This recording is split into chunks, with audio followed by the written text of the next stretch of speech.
Olá, amigos da TV Erga Omnes. Estamos aqui no programa Homo Sapiens, Fatos, Conceitos e Interpretações de Sociologia com o professor Amilcar Arruda. Amilcar Arruda sou eu, né? Estamos com uma nova roupagem, um novo ambiente, né? Tudo para proporcionar, sair um pouco do ambiente do escritório, da burocracia, né? Discutir um pouco a sociologia de forma mais ampla, né? Aproveitando a natureza, o ambiente. Queria agradecer primeiramente ao Dr. Ricardo de Lima Firmino, proprietário da ONG Estância Fraternidade, que nos cedeu esse espaço para gravação, ao diretor da Estância Fraternidade, o Luciano de Queiroz Santos Júnior, e aos meus grandes amigos que estão me auxiliando nisso, Dalton Santiago e o Bruno Felipe, né? Bom, o tema que hoje nós vamos conversar é sobre as origens do pensamento conservador brasileiro, as origens do conservadorismo no Brasil. Nós temos visto aí essas polêmicas, essas querelas aí, direita, esquerda e tudo. Então, gente que está se apresentando como conservador e tudo isso está gerando muitas dúvidas, né? Eu fui questionado, fui indagado para dar uma posição, para dar uma explicação, né? Lógico que não definitiva, né? São conceitos que a gente apresenta aqui, as interpretações são sempre dos senhores, né? E a gente vai tentar dar uma contribuição a esse pensamento, né? O que seria.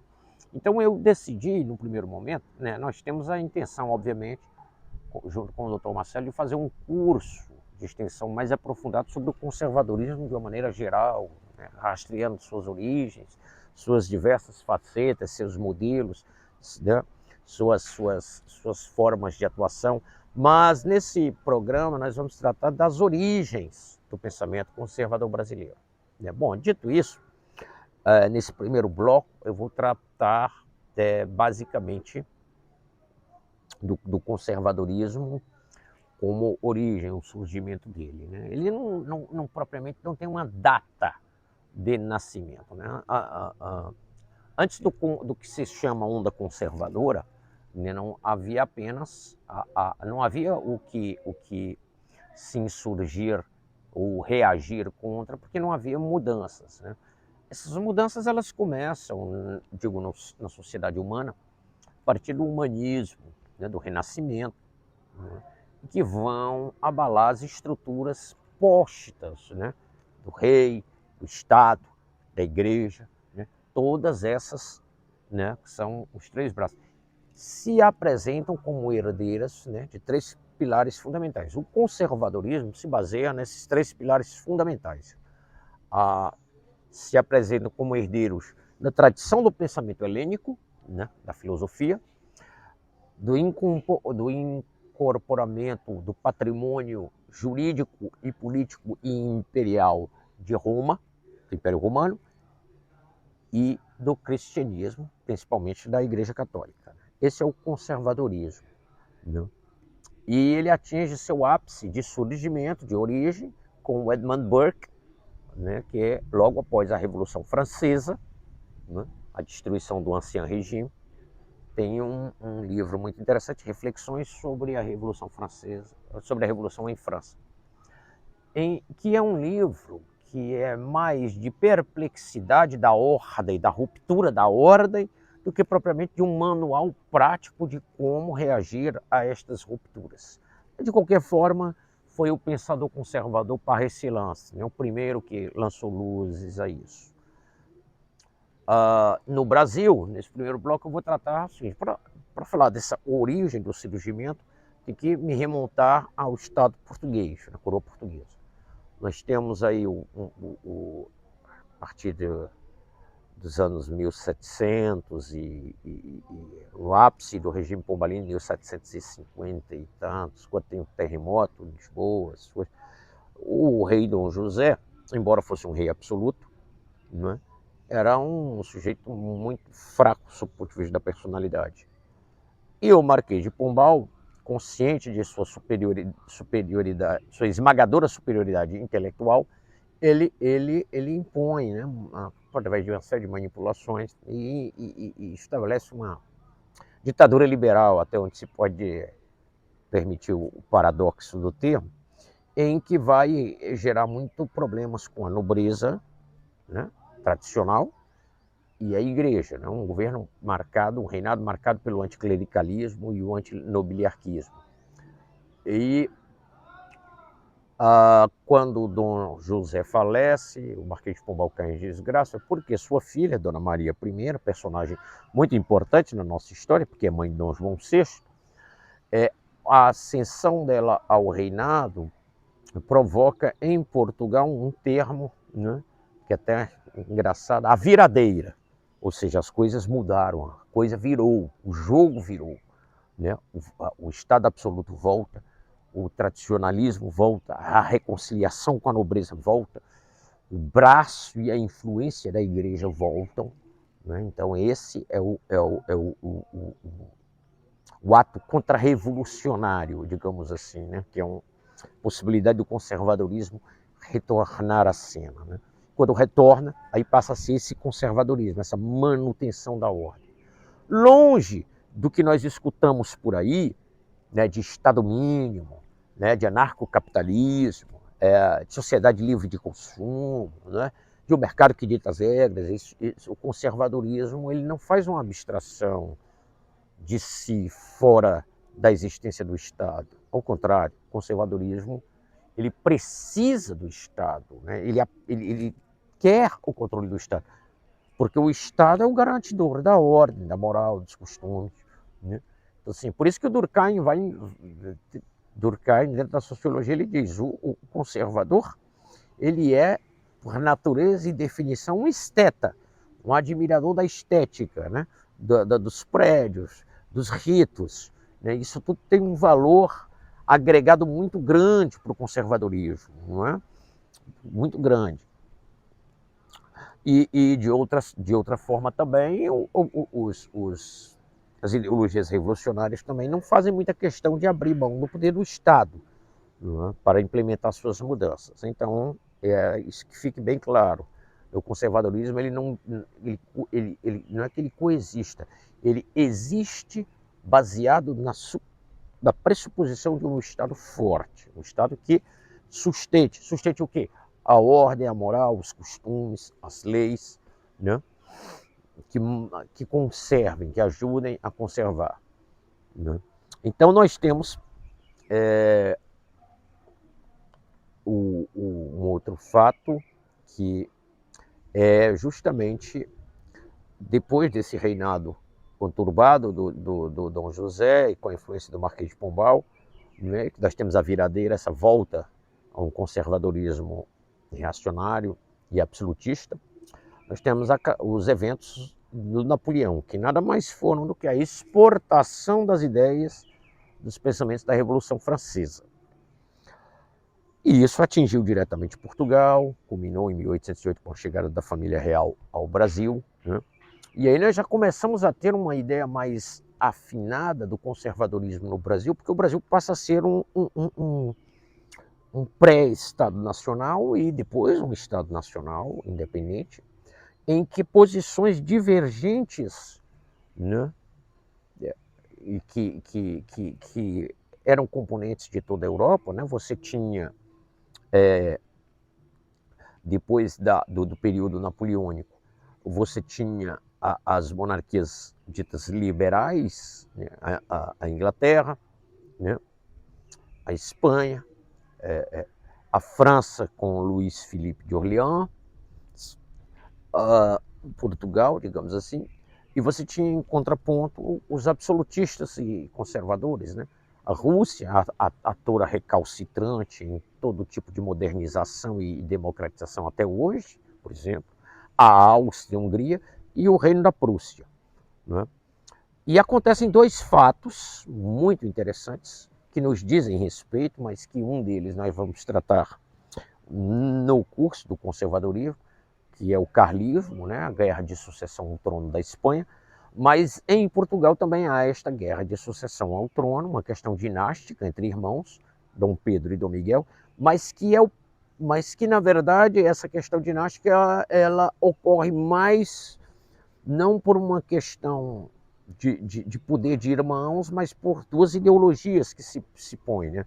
O absolutismo conservador miguelino, apoiado pela Igreja, e o liberalismo constitucionalista de Dom Pedro. Muito embora Dom Pedro tenha sido um personagem, para nós, muito ambíguo, em se tratando de liberalismo, não é? Foi um imperador que, quando teve o poder de executar seus adversários, o fez sem hesitação. Mas isso é mais um traço da personalidade autoritária dele do que propriamente das ideologias de Dom Pedro. Dom Pedro era mais alinhado com essa política liberal e constitucionalista britânica do que com um conservadorismo católico de Estado, de poder absoluto que Dom Miguel encarnava. Havendo essa ruptura, né, vence Dom Pedro, instaura Dona Maria II em Portugal, né, e no Brasil nós começamos com o Dom Pedro II, essa espécie de liberalismo constitucional e monárquico, não é? Em que você tinha dois partidos, Partido Liberal e Partido Conservador, que tinham algumas diferenciações estatutárias, mas que quando estavam no poder era a mesma coisa. E aí nós vamos notar o primeiro traço característico do conservadorismo brasileiro, que é a busca pela conciliação. O conservadorismo brasileiro nunca foi um conservadorismo, não é, de impor até as últimas consequências a manutenção de qualquer coisa. Pelo contrário, é um cede aqui, é um para ganhar mais tarde, é um jogo de perde-ganha, é barganha política, é concessão, são leis feitas dentro dos palácios, sem a participação popular. Então, muito pouca coisa nesse Brasil, neste país, teve participação objetiva e consistente da população. Essa foi a tendência que as elites conservadoras brasileiras trilharam o caminho. Se você pega, por exemplo, alguns fenômenos, como nos Estados Unidos da América do Norte, você pega, por exemplo, alguns fenômenos, se você pega alguns fenômenos, por exemplo, como nos Estados Unidos da América do Norte, processo de independência, né, guerra, abolição dos escravos, mais outra guerra, expansão do meio oeste, mais guerras e tudo. Não estou dizendo que guerra seja bom. Estou dizendo que as pessoas foram lá mais acostumadas a lutarem por seus direitos e exigirem suas garantias do que nós, que tivemos praticamente tudo dado. Então, assim, nós somos um país que se constitui dentro do seu surgimento como um país das outorgas, né? Nosso processo de independência foi um acordo costurado, não é? Foi mais uma emancipação de um filho de 18 anos que decide sair de casa do que sair em clima de festa. A abolição dos escravos a mesma coisa, lenta, gradual, de forma a conceder, fazer barganhas com os escravocratas e ao mesmo tempo conciliar a voz dos abolicionistas, né? A República, né? Que o povo não tomou conhecimento, né? Como dizia o Aristides Lobo, membro do Partido Republicano, o povo assistiu bestializado, né? Então, isso foi essa tendência que foi se desenrolando, né? E aí foi sempre essa tendência de conciliação. Então, o nosso conservadorismo, embora ele tenha esses aspectos todos da igreja, da tradição, não é? da permanência, da ordem, né? Do apelo à ordem, da personalidade autoritária, né? Todos esses componentes, nós não podemos esquecer que isso sempre se passou de forma mais velada, né? O conservador brasileiro, ele sabe fazer concessões, né? Então, dito isso, para quase fechando esse primeiro bloco, eu gostaria de destacar o seguinte: quando o turning point, né, para o nosso conservadorismo, que nós vamos tratar no segundo bloco, é o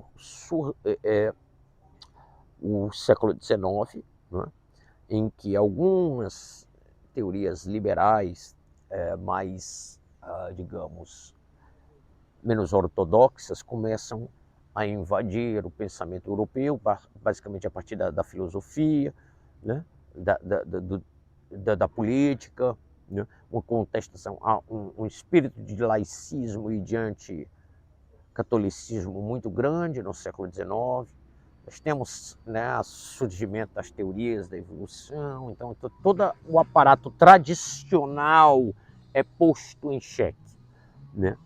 E há reações a isso, né? Então o conservadorismo também ele é reação, né? Quando ele perde terreno, ele tem que reagir, né, para conservar e para manter, né? Então no século XIX nós vamos ter várias experiências na Europa de revoluções e de conflitos, né, entre o poder absoluto, o catolicismo de Estado, com os valores universais, né, que já trazidos do humanismo, mas postos em prática de forma mais... E até por causa do cientificismo da época, né? Uma época que promete muitas coisas, né? Foi o século das luzes, o século que prometia resolver todos os nossos problemas, né? E causou muitos problemas, né? Então vem as guerras e tudo. Mas, em contraponto a essa revolução dos espíritos e das mentes, surge a figura de São Pio X, não é? O Papa que tem como divisa omnia instaurare in Cristo, instaurar tudo em Cristo. Então passa a haver um ressurgimento do ideal conservador, né? Com vários escritores, com vários pensadores, em sintonia com essa. E, basicamente, a característica desse conservadorismo é o antimodernismo. Né? É o antimodernismo. Tanto que o São Pio X exige dos futuros sacerdotes um juramento antimodernista. E, então, nós vemos esse ressurgir, e isso chega no Brasil, né? Como nós estamos discutindo aqui com as origens do conservadorismo no Brasil, nós não podemos esconder uma verdade. Nós somos um país muito pouco originário no campo das ideias, né? A maioria das ideias são importadas.